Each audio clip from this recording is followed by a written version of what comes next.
Mais là, Alexis, on a notre chroniqueur préféré avec nous.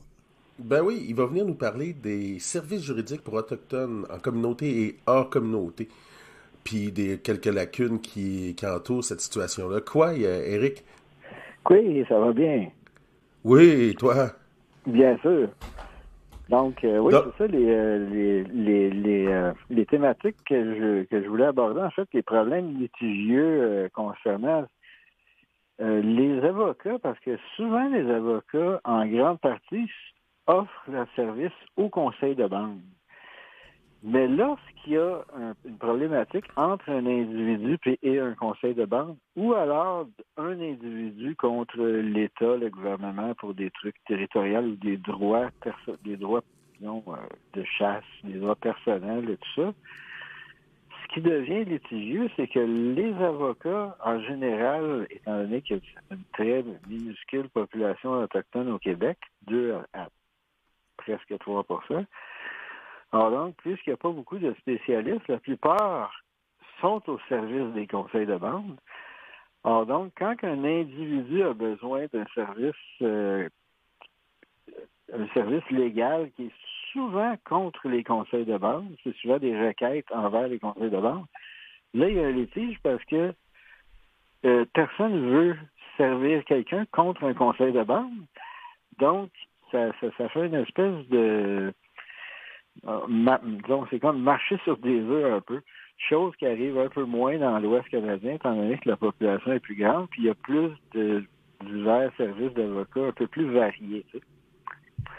Donc, c'est ça qui est bien problématique. Je connais beaucoup de gens qui ont eu besoin de services d'avocats, mais qui se sont toujours fait rabrouer parce que l'avocat, finalement, étant donné qu'il servait le conseil de bande, ne pouvait pas servir les individus.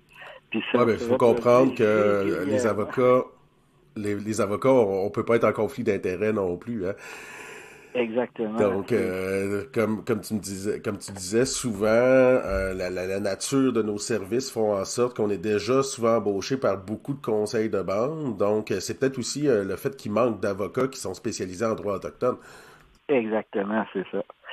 C'est ce que je trouve parce que ça devient souvent, disons, litigieux que c'est une question peut-être de principe que certains avocats devraient peut-être se diriger plus vers le service individuel. Parce que si tout le monde s'en va se caser vers les conseils de bande, là, ça crée une espèce de situation un peu une abysse pour les services individuels, tu sais. Et puis ça crée souvent beaucoup de ségrégation à travers des gens dans des communautés qui ont besoin, qui requièrent certains services, mais qui sont un peu dans un abysse perpétuel parce que des gens qui pourraient les servir sont finalement menottés, disons, sans être péjoratifs, mais sont comme liés au conseil de bande, donc ils peuvent pas servir le membre en tant que tel. Tu sais. Liés aussi par notre code de déontologie. Exactement, c'est ça. Fait que c'est quand même assez problématique, assez souvent. Et je pense que ça devrait être une chose qui devrait peut-être éventuellement être dans les voiles des gens qui sont au barreau, de peut-être songer à s'occuper spécifiquement d'une clientèle particulière, individuelle, parce que c'est vraiment deux choses. Quand on parle de conseil de bande, c'est créé par l'État. Ça a fait une dissolution des chefs traditionnalistes complètement en 1929, imposée dans la loi sur les Indiens. Ça a débuté tout ça en 1880.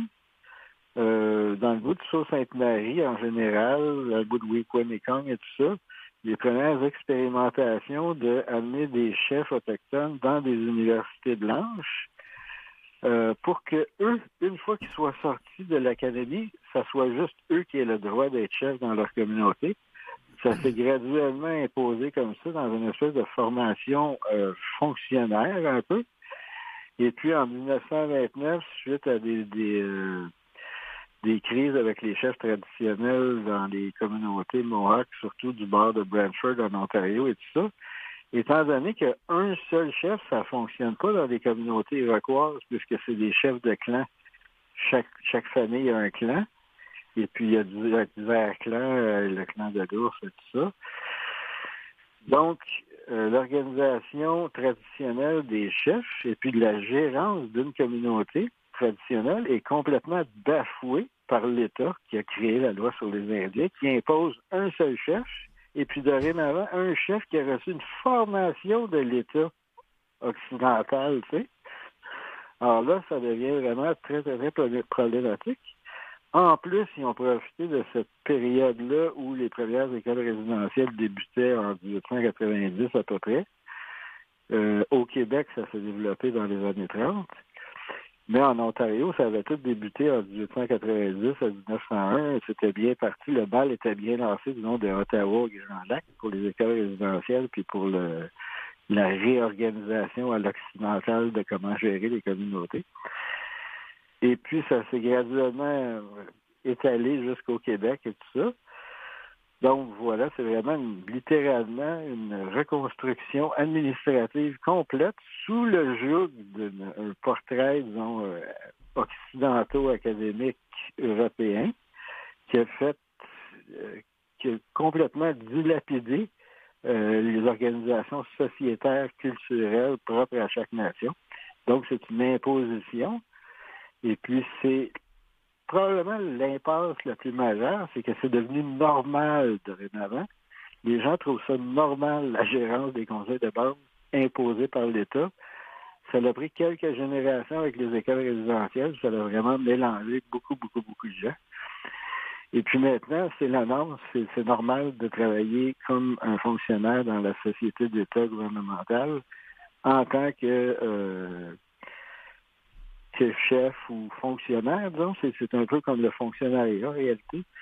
Donc, c'est de l'intégration vers le fonctionnariat qui a été imposée. Et puis, c'est une impasse qui est un peu complexe parce que, disons, qu'il y a beaucoup de gens qui s'en vont dans les milieux académiques et tout ça, finissent par normaliser cette imposition de ce système-là. Et c'est finalement devenu normalisé pas mal dans toutes nos communautés, dans les organisations des conseils de base, puisque les systèmes traditionnels sont souvent oubliés dorénavant suite aux écoles résidentielles. Éric, oui. En terminant, j'ai peut-être une petite réflexion. J'ai souvent eu à réfléchir là-dessus, comment on peut faire en sorte que la justice soit accessible à tous. Est-ce que tu penses que la création de l'aide juridique, un peu comme on voit pour monsieur, madame, tout le monde, mais spécialisée pour autochtones, pourrait être une alternative? Parce que d'un côté, tu sais, on a, oui, des avocats qui vont desservir les conseils de bande, mais pour que les individus puissent avoir une défense adéquate, il faudrait pas faire en sorte de mettre en place une forme d'aide juridique? Ah oui, complètement. Et puis, ça me fait penser aussi comme au système de Yukon, le système au territoire du Nord-Ouest, où au Yukon, un premier système juridique autochtone intégral qui a été lancé, je pense, dans les années fin 90. Espérons que ça va nous arriver, parce que là, nous, on n'a plus le temps, mais la prochaine fois, on va le fonder, cet organisme-là. La prochaine demi-heure s'en vient. C'est pas mauvais non plus. Vous écoutez Coué Bonjour avec Robert Blondin et Alexis Wawanalwat.